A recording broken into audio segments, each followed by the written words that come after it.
Alright, so this is a 1992 Ford F-350, the 4x4. You see the lockout hubs there. It's got the 7.3 liter IDI, really decent condition truck in my opinion. Very little rust. I mean, you can tell all the fenders, cab corners, everything is still there. And if you look underneath it all, which I'll show you a little bit here, just hold on. Pretty good. You know, especially the box, there's pretty much no rust. I mean, there's a few dents here and there, but it's rust free. You know, that's the biggest thing. Especially on these things. I mean, they rust it out so quick. You know, just a little bit of salt and it's gone. I mean, that's one thing they've got a little bit better with. It's keeping them from rusting out quite as much. But all right, well, we'll start with previous owner did all the main work to it. I just bought it for basically a work truck, which it's done very well. It's always started, it's always ran. I just have no need for it. That truck over there, I have put 70,000 plus miles on in the last two and a half years. This thing I put around 3,000 or 4,000, and I got them about the same time. You know, there's no need for me to use this thing. It's less efficient, a little bit more cost when it comes to fixing it, and I don't need it. It doesn't. I need a new half ton that has a little bit more towing capacity than that, so I can do heavy loads with this trailer every once in a while, or my bigger 14,000 pound trailer. But yeah, this thing's it always runs good. I've never even used this. Previous owner always parked it in the winter, so it's hardly ever seen a Minnesota winter. I think I drove it once last winter, and you know, I car washed it off right after that anyway. This winter I'm probably going to drive it more if it doesn't sell.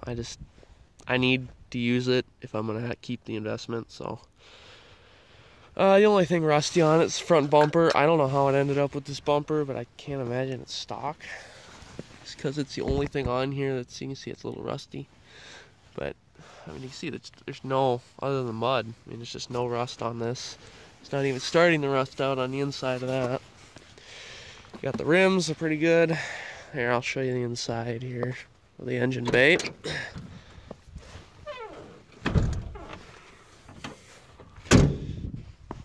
It's got a aftermarket turbo that previous owner put on, and I've done a little bit of work to this truck too.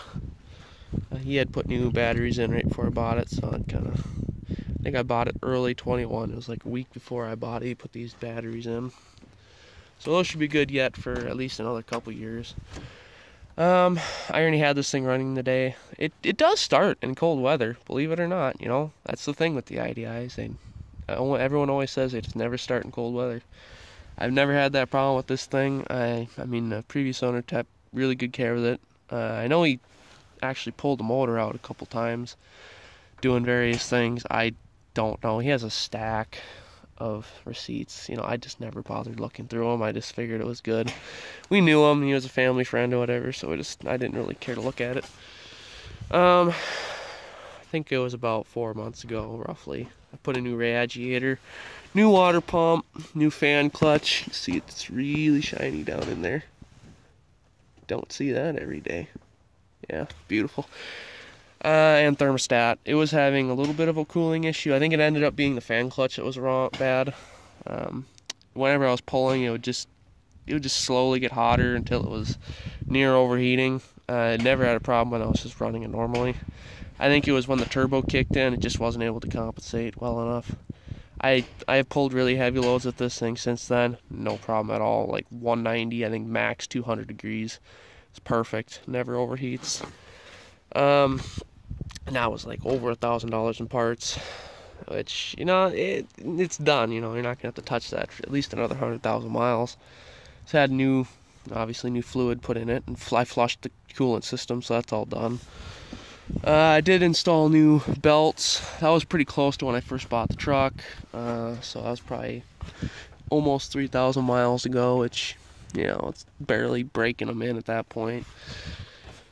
The AC worked great when I got it.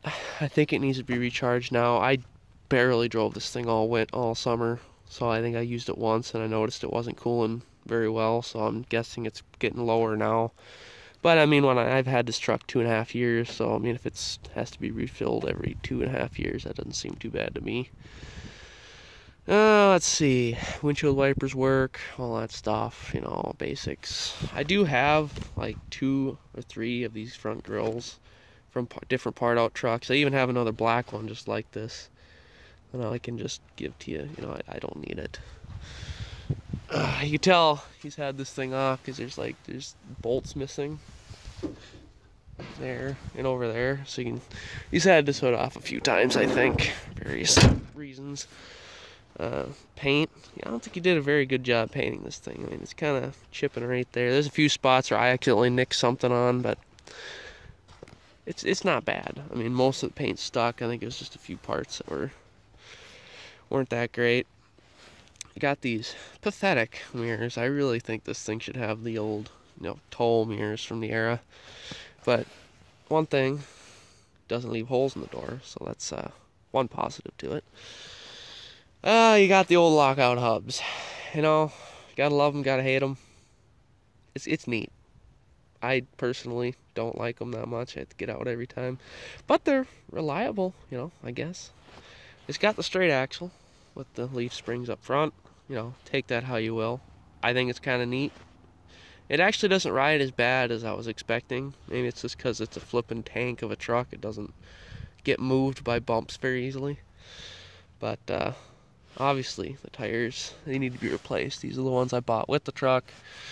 I did hit a road hazard a couple, like 3 or 4 weeks ago now, and I happened to get this tire with the truck when I bought it, because he bought a set of 5, so I just threw this one on there so I could drive it around a little bit, get it home, and that's pretty much all I've done. I've barely driven it with this tire on here, so I was planning on getting a new set, like, as soon as I started driving it again, but that's just not going to happen now. So it's going to either sit like this through winter and not get used, or I'll fork out the extra grand for tires. But bed, you know, it's pretty good, really clean.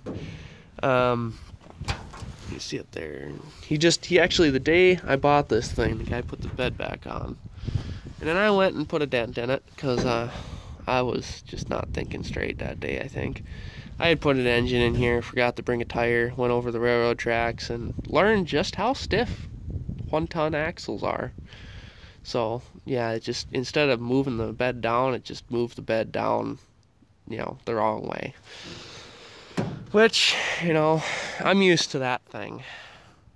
And that thing will move if you put your foot on the flipping tire. I mean, it's ridiculous. It sits there and sways side to side if you move your body, which this thing does not do. Those springs are solid. One thing, kind of a funny story, I was hauling my tractors back from the threshing show or whatever, and I put my Model A basically right on the tongue. The whole rear axle, everything, the heaviest part of the tractor, right on the tongue. So all the weight was on this thing. Didn't squat at all. I switched it around so that one was all the way back, and it actually lifted the back of the truck off the ground. So even the weight of the rear of the truck won't squat the dang springs. It's ridiculous. It's just, I don't understand why you'd ever need it. I guess if you have a really, really, really, really heavy pintle, or whatever you call them things, bed hitches, you might need a little extra, but it's absolutely ludicrous how much weight this thing can have as a payload. I mean, obviously, it'd flipping dent the bed before it moves the springs, but yeah, I mean, everything's pretty clean. You see there's no rust on tailgate. You see that's pretty rust free there.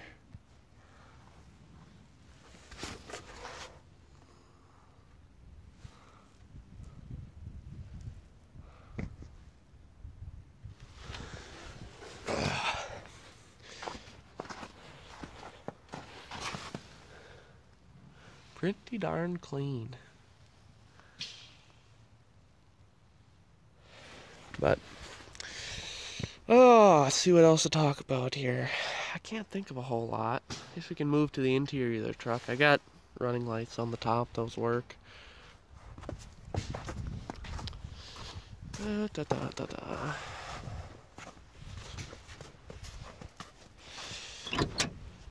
So, The seat's all actually in relatively decent condition. I just always have this on here. One of my pet peeves is ripped seats, so I always, you know, unless it's a cheap truck I don't care about, I always throw this on here. Front and rear tank do work, switch works, all that stuff. I did put a new thermostat, a climate control switch panel in there. And the old one, I think it was the fan speed thing that was wrecked. I just got it out of a part out truck I had lying around. I didn't bother getting a new one. But see, this is a ZF5 speed, works good. I haven't even checked the fluid on it, to be honest with you. It just always works. The truck's got, man, what was it, 164,000 on it now? Which, pretty low miles in consideration with these vehicles. Yeah, 164.3 or whatever the heck it is. You see the switch works here, drops. I basically got no fuel in that tank, but don't usually keep much in there. And previous owner put this on there. These things are pretty neat. Got boost, exhaust temp, water temp, oil pressure. Aftermarket radio, because no one uses original radios in these things. I did have this thing running this morning, so that's why it starts so easy. But yeah, and let's see. I think the electric mirrors work and everything too. Yeah, that one works. Yeah, that one works too. And then windows.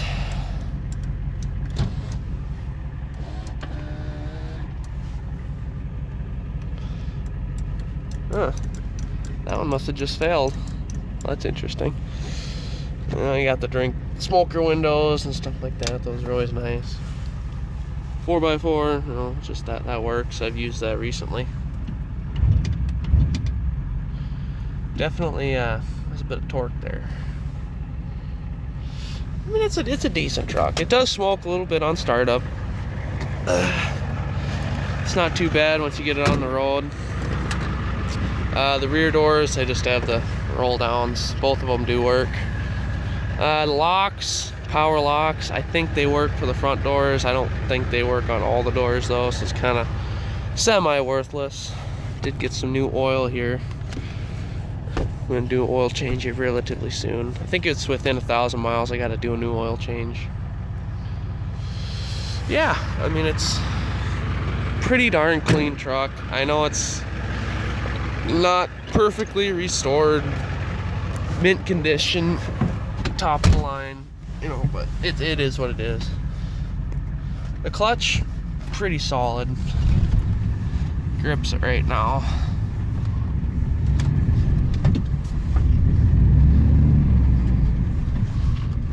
A little bit slick out today.